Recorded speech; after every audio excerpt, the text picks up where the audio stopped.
kita di podcast yang berjudul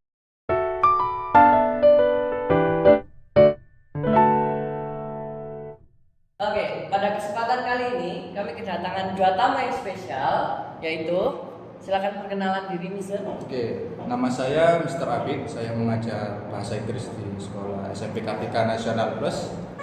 Dan Saya Vanessa Emilion dari kelas 82. Ya. Pada kesempatan kali ini kita akan berbincang-bincang mengenai sedikit dan banyaknya edukasi. Nanti kita juga ada waktu untuk membahas yang seru-seru ya. Oke, sebelum kita masuk ke mengenai pendidikan, saya ada pertanyaan buat Mister mengenai background Mister. Dari awal Mister sebelum jadi guru sampai sekarang jadi guru itu gimana? Bagaimana proses perjalanannya? proses perjalanannya, oke. Sebenarnya ya, ini personal ya, ini based on me. Berdasarkan pengalaman saya itu, saya tidak ada keinginan untuk menjadi guru personal ya ini ya. Ada beberapa hal sih sebenarnya. Salah satunya itu kemungkinan dulu pas Mister di SMA itu Mister salah circle. Jadi circle itu sangat pengaruh banget. Kalau kalian berkumpul dengan teman-teman yang bad attitude, itu kemungkinan kalian juga akan terlibat sedikit banyak, pasti terlibat. Begitu juga dengan good attitude ya, atau yang komunikasinya bagus, sikapnya bagus kepada guru, banyak organisasi yang terlibat di dalam situ, itu kalian pasti akan terlibat dalam keadaan hal yang baik. Nah, di SMA Mister itu salah satu anak yang tidak memiliki arah atau mau jadi apa nanti ya, itu terutama.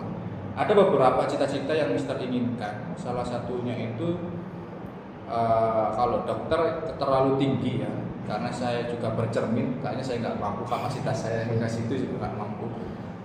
Lebih tepatnya ke arsitek sih dulu, pengennya ke arsitek. Nah, ya.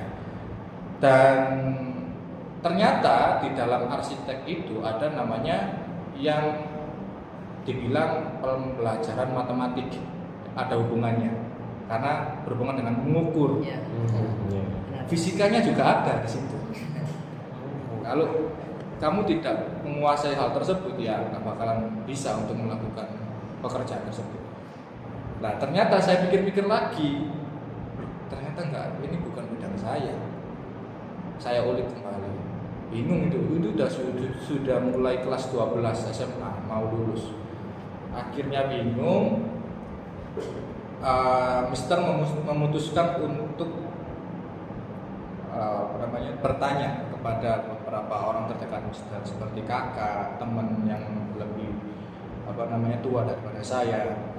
Akhirnya menyarankan, kamu pelajari apa yang paling ingin kamu pelajari, itu yang paling membekas di dalam Mister sampai saat ini. Jadi itu kenapa yang Mister tanamkan sampai ke peserta didik Mister, bahwa kalian kalau belajar itu berdasarkan rasa ingin tahu.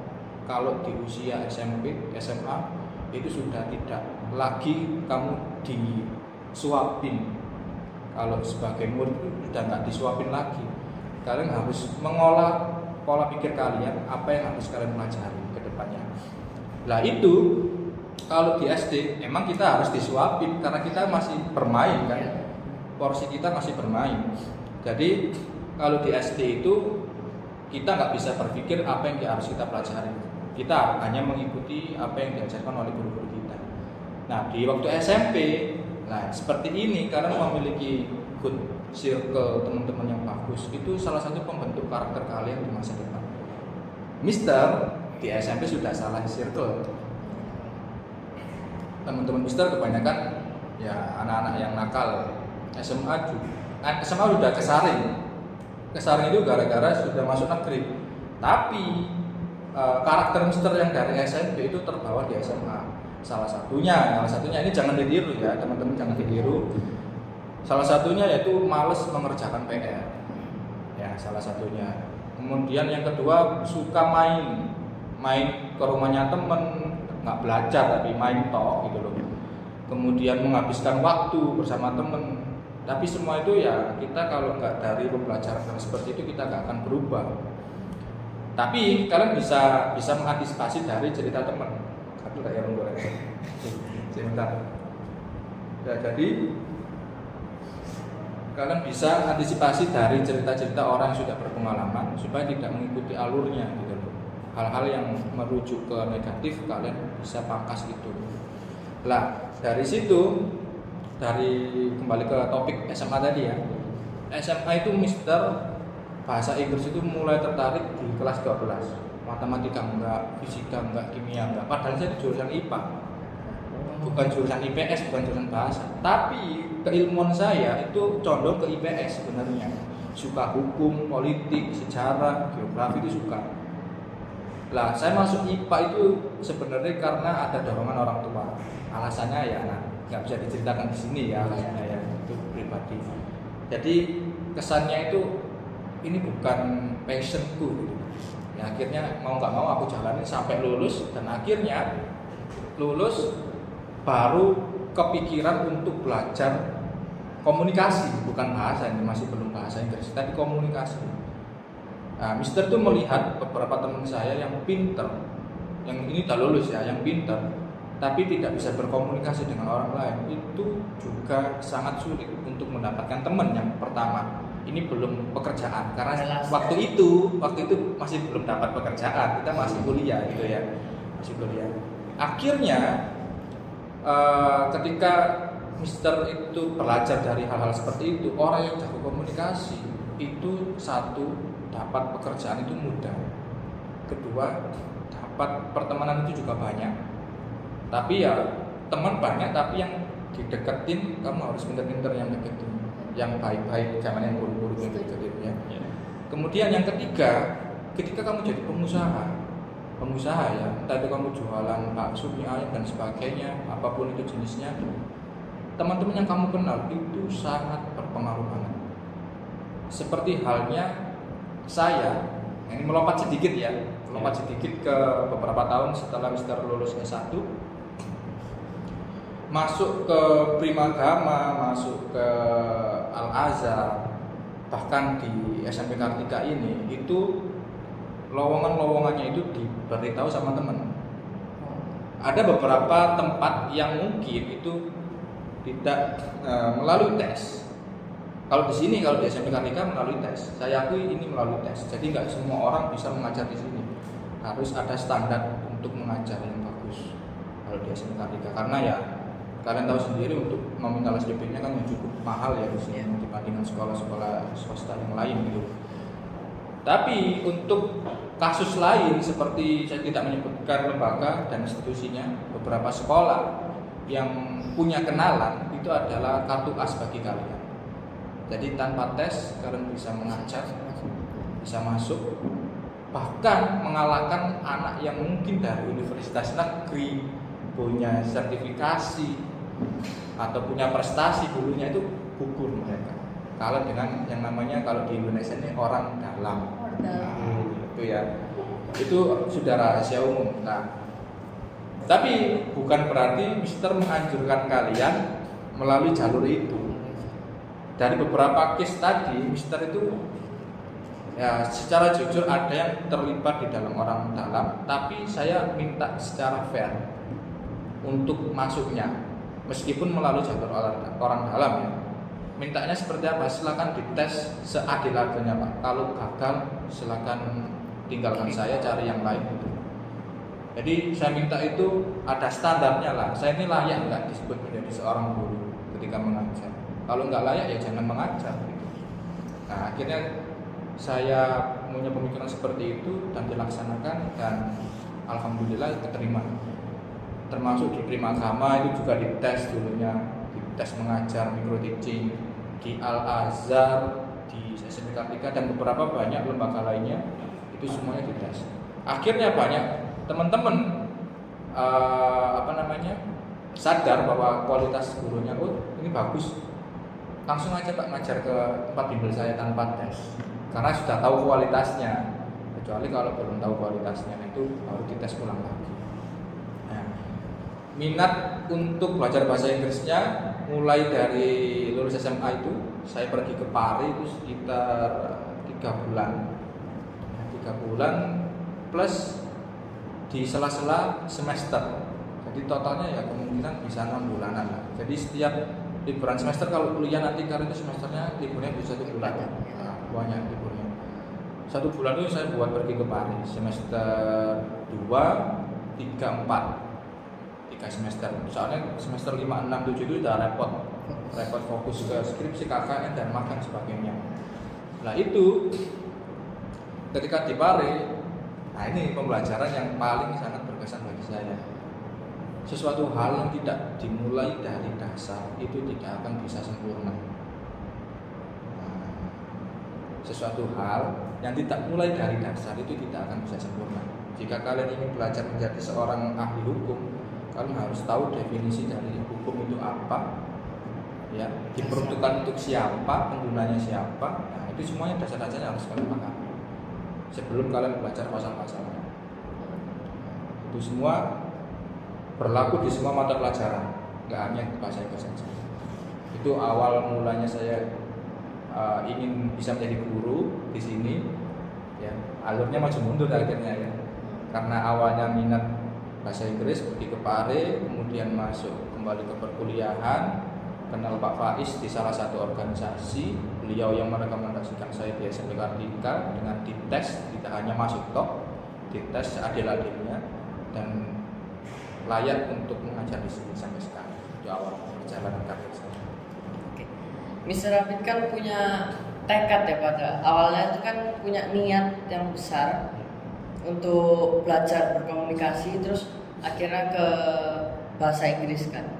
Nah, di sekolah Kartika ini Mr. Rapid cukup dikenal sebagai guru yang sangat tegas. Atau bisa kalau beberapa anak tuh kadang mungkin menurut mereka Mr. Rapid itu jahat gitu. Ada yang bilang Killer. jahat, killer. Kalau bahasanya sekarang tuh killer. Nah, kenapa sih Mr. Rapid kok memutuskan sebagai guru yang punya pendirian sangat tegas gitu? Sesuai dengan kurikulum yang ada sekarang, kurikulum Merdeka itu ada yang namanya PMM. Di setiap guru itu punya namanya akun PMM, profil Merdeka Mengajar, kalau nggak salah ya panggilannya. Itu di situ ada penjabaran uji kompetensi apa yang ingin kamu capai di situ. Ada yang namanya uji kompetensi teknis cara mengajarnya, berhubungan dengan masyarakat, kinerja guru, kedisiplinan siswa. Nah, Mister itu ambil yang kedisiplinan di situ.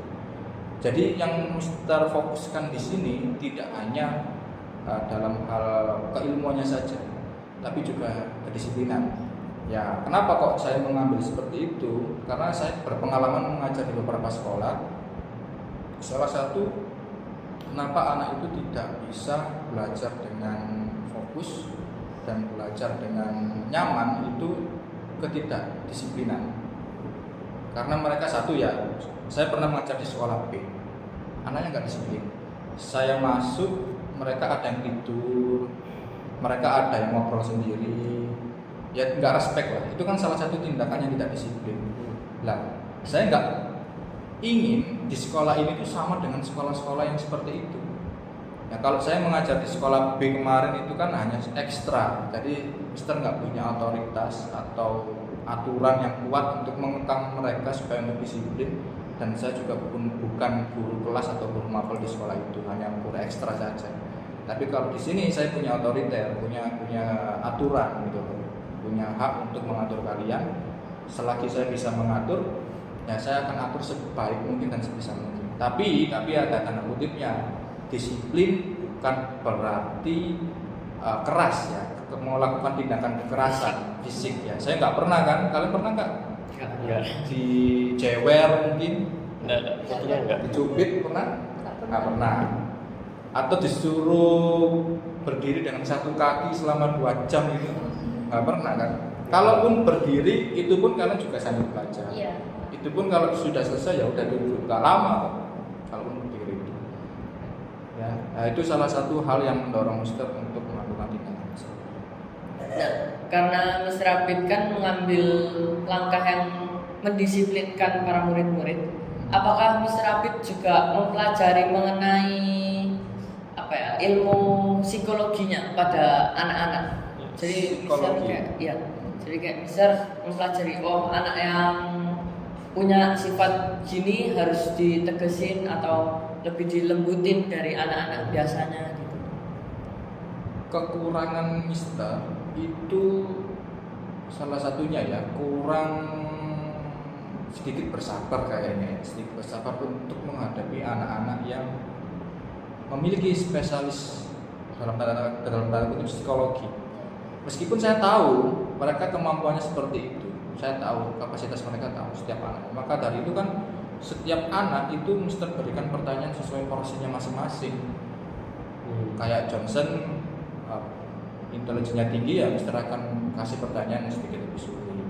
Kayak yang anak B itu kurang begitu bagus dalam pemahaman ya akan saya kasih pertanyaan lebih dasar. Lah untuk masalah anak-anak apa tadi?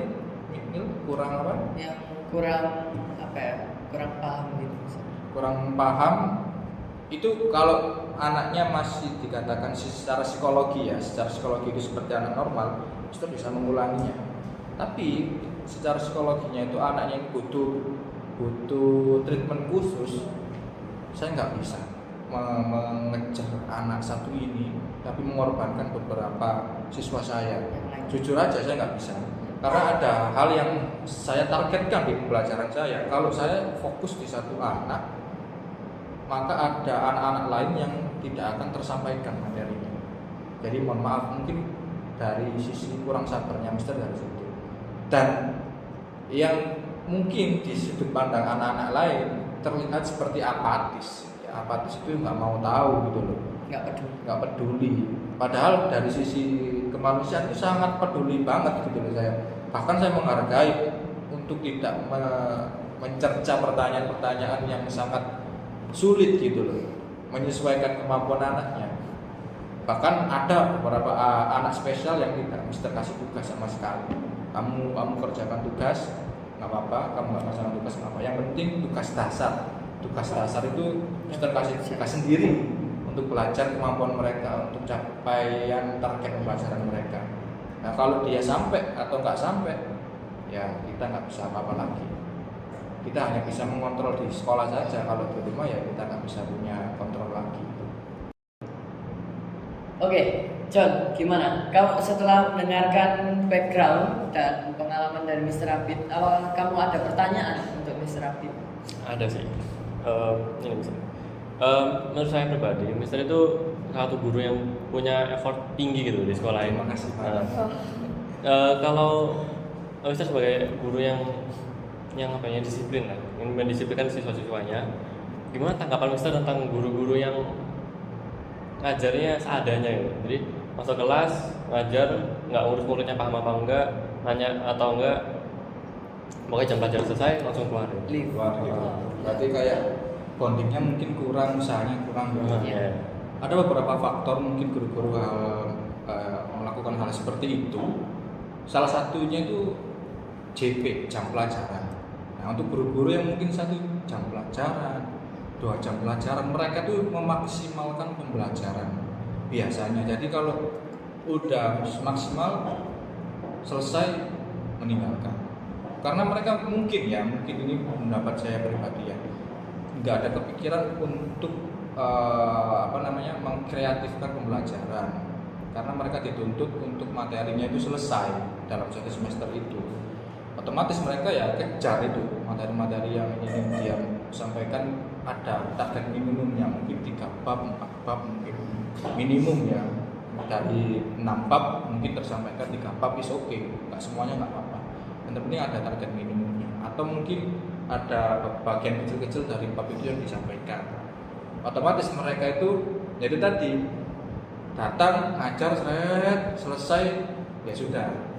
Kalau Mister kan emang JP-nya banyak ya, seminggu ini 5 JP saya, per kelas itu 5 JP, 2 jam pelajaran di hari pertama, 3 jam pelajaran di hari kedua.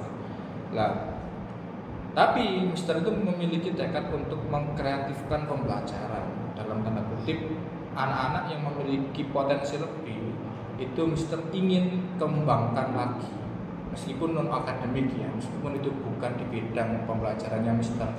Nah itu Mister ingin kembangkan lagi, ingin explore lagi, karena emang usia-usia kalian ini sangat banyak waktu untuk melakukan hal-hal baru. Golden time. Iya, Explore gitu.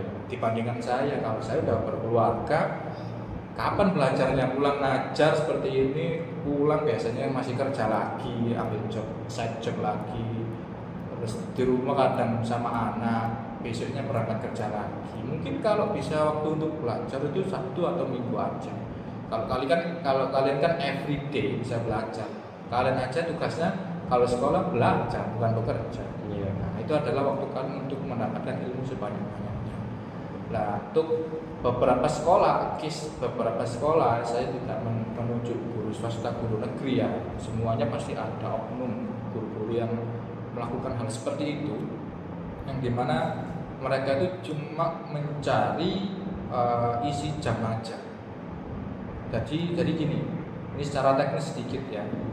Di dalam pekerjaan guru itu ada yang namanya gaji pokok sama sertifikasi. Sertifikasi itu membutuhkan waktu 20 jam mengajar.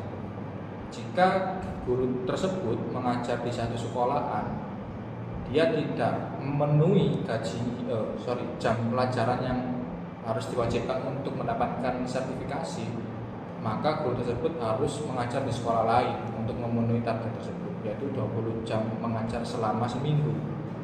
Nah, kalau Mister sudah memenuhi target 30 jam mengajar selama seminggu, nah otomatis guru-guru tersebut itu bisa mengajar di 2 sekolah sekaligus. Nah, sertifikasi itu dapat dari pemerintah. Kalau sekarang di zamannya Pak Prabowo itu dinaikkan 500.000 menjadi 2 juta. Nah, untuk guru-guru yang sudah sertifikasi di luar gaji pokok. Kalau PNS itu lebih tinggi lagi, 1 kali gaji. Sertifikasinya itu setara dengan 1 kali gaji. Belum tunjangan kinerjanya, tunjangan anak istri dan tunjangan pensiunnya dan sebagainya. Jadi banyak sekali. Kalau guru swasta ya tergantung swasta yang dia mengajar. Kalau swastanya elit, maka gaji pokoknya tinggi. Kalau swastanya biasa-biasa saja, gajinya rendah. Bahkan ada yang guru swasta per bulan itu cuma dapat 500, 600. Nah, maka dari itu mereka itu menggantungkan dari sertifikasi pemerintah 2 juta. Jadi 2 juta ditambahkan 700.000 dari sekolah, totalnya 2.700.000. Itu pun masih di bawah standar UMR. Nah, kalian juga bisa bayangkan itu. Satu hal lagi, kalau emang ingin mensejahterakan guru, maka sejahterakan dulu dapurnya. Nah, dapurnya itu rumah tangganya. Kalau ingin mensejahterakan guru, kalau ingin gurunya berkualitas ya, harus sejahterakan dulu dapurnya.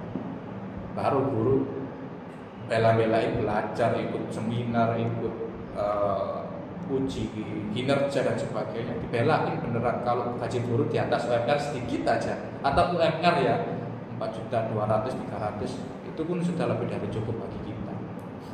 Oke. Ya, mungkin itu salah satu faktor juga terjadi perbedaan pendidikan ya. Kalau kita lihat di luar negeri mungkin pendidikan mereka lebih tinggi mungkin ya kan. Secara kinerja juga lebih banyak ya, lebih banyak. Untuk Mr. Rapid lagi. Oke. Mohon maaf ya saya flu. Apa? Apakah guru yang mempunyai tipe seperti itu yang mengajar lalu meninggalkan mempunyai faktor dari gaji misalnya atau dari bayaran gitu? Gak semuanya ya, lagi-lagi ini gak semuanya, tapi beberapa faktor itu yang menyebabkan guru melakukan tindakan seperti itu kebanyakan, tapi gak semuanya. Ada teman saya yang gajinya sedikit, tapi effortnya luar biasa untuk mengajar. Tapi benar katamu itu adalah salah satu faktor. Di lain sisi mereka itu nggak mau ribet ngajarnya karena ingin meninggalkan kelas, mencari pekerjaan lain atau cari di tempat lain gitu, supaya untuk memenuhi kebutuhan dasar itu mereka. Oke. untuk Vanessa, setelah kamu mendengarkan bagaimana cara atau merintisnya guru, kira-kira kamu lebih suka tipe guru yang gimana nih? Lebih suka yang disiplin keras atau seimbang yang punya disiplin tapi juga punya have fun-nya kayak Miss Rabit? Ya kan? Guru Iya, idaman. iya. Aku sih lebih suka yang balance ya, yang ada disiplinnya, terus ada gamesnya. Tapi aku sukanya gamesnya itu yang bisa mendapatkan ilmu juga gitu. Oke. Nggak sekedar fun gitu. Iya. Dan seru-seruan dan bisa mendapatkan ilmu. Nice. Nah, Jawabannya bagus. Jadi bentar, saya mau tanya, selama ini Mister kasih game ada ilmunya nggak? Selama ini apa yang kamu dapatkan dari game Mister? Yang pernah kamu ingat-ingat? Apa ya? Ayo. Games apa ya? Pernah nggak yang main ular tangga? Ya. Ada pertanyaan bahasa Inggris. apa lagi? Kita pernah yang itu. Kelas Ada nggak ya? sembilan pernah ya? Nggak ada. Yang Kalau kelasnya Nil sendiri itu pas itu ada benda yang ada di yang kita bawa ke sekolah, misal kayak tembak pensil atau apa gitu, itu dimasukin di tas tote bag gitu. Oh iya. Iya, Terus iya. habis itu kita ambil satu barangnya, terus harus diartiin ke bahasa Inggris. Ke bahasa Inggris. Nah itu menurut Nil sih manfaatnya buat ini ya, fasting atau pemikiran yang cepat. Jam cepat. Iya. Karena itu sudah di instruksi sebelumnya kan. Jadi mereka ketika masuk ke sekolah sudah mempersiapkan itu. Kalau dia nggak cepat untuk mengartikannya berarti nggak belajar. Iya. Dapat hukuman dan hukumannya itu cuma fun doang kayak nyanyi kadang di depan. Lo pernah kok dulu hukuman yang ini, yang sebutkan siapa temenmu yang mungkin paling bikin kamu kesel gitu kan? Oh ya, Oh, iya. yang sedikit apa ya bahasanya itu ya, menyenggol. Iya, sedikit Anjing. tapi dalam tanda kutipnya itu supaya anak ini tersadarkan biar tidak melakukan hal-hal negatif itu ke teman-temannya yang lain gitu loh. Jadi ada loh ya di kelas siapa gitu, saya nggak sebutkan kelasnya ya, sampai anak itu berubah, cara pola sikapnya itu berubah karena banyak 70% mengkritik dia seorang gitu. Akhirnya berubah pola pikirnya. Kalau nggak digituin, dia nggak bakalan berubah. Maksudnya ngelakuin aja, suka bully aja gitu. Kalau nggak disadarkan melalui hal seperti itu, nggak bakal bisa berubah. Nah dia masih ada ilmunya lah intinya. Dari dalam anaknya sendiri. Simon Says pernah? Simon Says. Simon Says dulu pernah kan? Simon Pernah. kata. Iya. Terus Whisper ya kalau misalnya bisik-bisik gitu. Oh ya, yang bisik-bisikin terus nanti sampai depan. Oh ya. Ada lagi puzzle games itu yang suruh merangkai kalimat. Kalimat. Nah, kalimatnya kan katanya kan tak susun di papan itu ya. Iya. Terus kalian susun kalimat menjadi teks. Itu part yang paling seru karena kita bisa belajar grammar dan kalau ada teman yang salah itu kita bisa langsung rebutan buat Iya. koreksi siapa yang duluan. Kita dapat poin. Karena dapat poin. Jadi kita ngelatih individu, terus ngelatih grammar sama ngelatih Kerjasama. cepet-cepetan kerjasamanya Itu juga. kelompokan kan? Kamu yang ini, kamu yang ini gitu. Iya. Ya.